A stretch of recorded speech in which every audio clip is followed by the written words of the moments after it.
إزماني رخبة إزماني رخبة إزماني رخبة إزكي ذهبو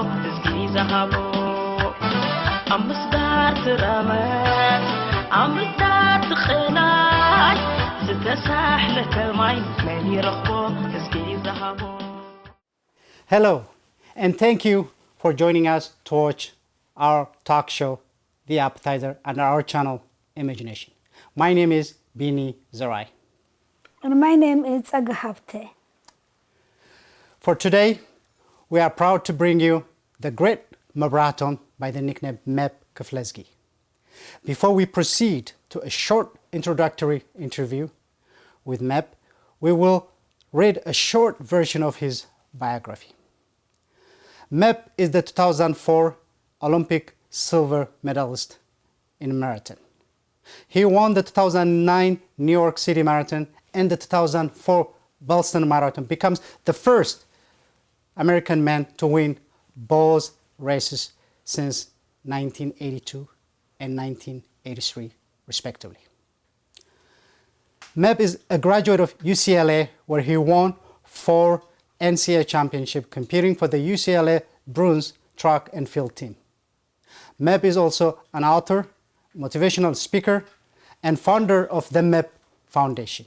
Thank you, Meb, for visiting us out of your very busy schedule to be interviewed for the ImagEnatioN Appetizer show. In the future, the ImagEnatioN youth team will conduct in-depth interview with you about your life journey spanning from Eritrea to America. We look forward for the future episode under the title All About Meb. For today, we have few questions. Welcome, Meb. It's good to see you. Great to be with you. We will go straight to the questions. What drives you to accomplish all your success? Thank you, Mama Tsaga and Dr. Bini, to be here with you for ImagEnatioN. Success is work. You know, I have to work very hard from my childhood to be able to just drive within myself. And a great example, like parents, to say, work hard, good things will happen. And waking up early in the morning, 4:30 o'clock in the morning, before going to school at 7:30, you know, it's hard. But as a child, you think, okay, I got to do it. But the parents have the vision that they want to be able to make you successful. And to be successful, you have to work hard and discipline and dedicate yourself. And I feel very fortunate to be able to just work hard. And, you know, sports is good because you can see the progress that you make day in, monthly, and yearly. So for that, I feel just grateful to, you know, to the sports and running that allow me to be the best version of myself. Thank you, Meb. That was great. Who are your role models? And of course, there's a rhetorical question with that as well. What kind of role do they play, your parents, in your success? First and foremost, I'm thankful for God, and 2 is my parents, because they give up everything they have to have a better opportunities for their kids. And me and one of the 11 brothers and sisters have worked hard extremely to make them proud. Yeah. But also we are a representative of our community to be the best we can, because which means be like, you know, example for your mom and dad. So on the sports side, I looked up to Haile Gebrselassie from Ethiopia or Paul Turga from Kenya, but my parents are the driving force to say, you know what, if you believe in God and trust God, He watches you 24/7. Make sure you don't disappoint us. Yeah. Make sure you work hard, be a good example to the community. And those are my role models. But in terms of running, you know, like I said, Haile Gebrselassie, Paul Turga, and Jim Ryan from the United States are, you know, the first high schooler to break 4 minutes for the mile, which is super amazing. And I was reading about him and things like that. And one day I said, I want to be like them one day. And, you know, I didn't run under 4 minutes for the mile in high school, but I'm just delighted to be able to make progress and go to UCLA on a full scholarship. So those are the examples that I live up to. That was a great explanation. Actually, as Tsaga said earlier, we're going to go into depth interview once we set up with the youth group. But for now, we'll be focusing on a few aspects. I know you have written a couple of books. One of them is Run to Overcome. Can you tell us a little bit about that? And then also, how many books have you written so far, and are you planning to write more? That's a great question, and thank you for the opportunity I'd like to share with you. Run to Overcome, my autobiography. It's not only me, but my family that is here. the Run to Overcome, and then second book is in terms of athletic, Meb for Mortals, that I was write with Scott Douglas, and the final is 26 marathons. It's a story of me doing the 26 marathon, one marathon for each mile. A marathon is 26.2 miles, but you know, people ask you, how far is the LA Marathon, or how far is the Boston Marathon, how far is the New York City Marathon? They're all 26.2. So I wanted to educate them to say do 26 marathons, one for each mile. But the Run to Overcome is humble beginning from Eritrea, where we're all of us honored to be born there and be able to represent our nation. But a humble beginning from my dad walking over 225 miles to Sudan to save his life from the war that was going on with Ethiopia. And you know, for 5 years, we were separated from my dad. So my mom has to be the husband and the wife to be able to work hard in a third world country, you know, planting the seeds.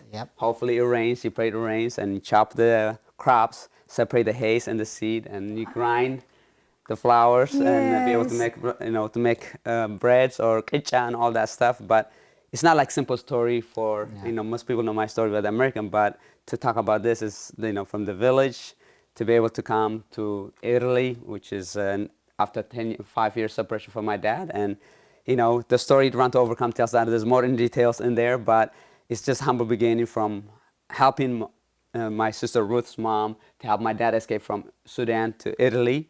And then my dad worked the jobs, odd jobs, whether it's been custodians or clean offices, shoveling snows, all those jobs. But one day he asked his boss, Dr. Brindisi, can you help me, loan me money? He says, how much do you need?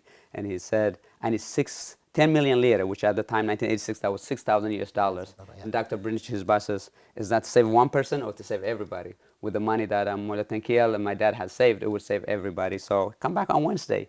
My dad went back on Wednesday and he gave him 10 million lira cash. And he said, this is not a loan, it's a gift. And that's how we got saved. And you can read all about it on Run to Overcome. And that's, you know, without the strength of my mom, without the generosity of Dr. Brindisi or the commitment of my father, I or my brother and sister would not be here today. That's great. Actually, probably your dad, he got that amount of money back then because of his hard work that he already established with his boss. His boss saw what this man means in terms of his work ethic, and that goes into you and the rest of the family. Kudos to all of you. Thank you so much. What advice do you have for the youth? Tell us briefly about the Meb Foundation. First and foremost, it takes a village to raise a child. You know, in Adebayani, where my mom's village is, Adugombolo, where my dad's village is, if you do something wrong, not only do your parents or others correct you, the community corrects you. If you do something great, they're there to support you, to say, great job, pat on the shoulder, and things like that. So for me, I feel like my brothers and sisters, we're raised by the community in Adbayani, Adugombolo, Italy, and then also in San Diego. And when we were at UCLA, we were part of the Eritrean community here when we were at UCLA. So, you know, takes a village to raise a child, and success has a lot of mothers, and I feel like I am a product of that, and I feel very proud of that. But with the Meb Foundation, maintain excellent balance is through health, education, and fitness for young kids, because we realize that, you know, sports is good. It teaches you about dedication, time management, hard work, perseverance, and with that Meb Foundation, I want to give back as much as I can. It provides sometimes to provide scholarships. For some that needs, we have given about 60,000 pair of shoes around the world, and it allows for people to exercise, because when you exercise, you think better. When you think better, you're going to study better, and when you study better, you're going to be a positive contributor to society. So that's the goal of the foundation. Before we conclude our interview, if there is any other information you would like to share with us. Well, I've been retired from competitive marathons. You know, I've done 26 marathons, and I retired in 2017 in New York City Marathon. My plan now is to spend more time with my daughters, and myself and Jordanos, my wife, have 3 precious daughters, Sarah, Fior, and Johanna. They are 15, 13, and 11 years old. So our plan is to raise them to the best of what we can, and, you know, be there for their soccer games. In fact, I'm missing some of it today when I'm traveling, but at the same time, we're there to support each other and encourage them to be the best version of themselves. You know, my wife also has been very supportive of my career, and I feel blessed that, you know, I was able to do the things because of her, and now is the time to be able to raise our kids and have fun at the same time, but also let them know that it is important to follow the parents, the siblings, and the community together. Absolutely. Thank you for being a champion and role model to many. Meb was inducted into the UCLA Athletic Hall of Fame in 2010. Meb was recognized as an outstanding American by choice by the United States Citizenship and Immigration Service in 2017. Thank you, Meb, for coming to this show and share a little bit of your experience. I know this is a very short interview. This is just to get a gist of who Meb is. As I said earlier, we're planning to have a wider interview, in-depth interview with you, with the youngsters, with our young generation. Our channel followers, this concludes today's Appetizer. Thank you for watching. Please email us at the address shown on the screen. Remember to like, share, and subscribe to our channel. We will be back soon with another episode.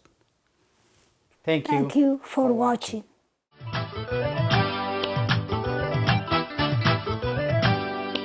زعبهم زنقاسكم سالخم كويو وجناي فناني نياتي سماي زعر قلي حملكم تحملي زرحكم زقربكم سالخم كويو وجناي فناني نياتي سماي زعر قلي زحملكم تحملي أبزي زبطحكو تساقير بوهري سلاخن ديكونان أبتحت فتاري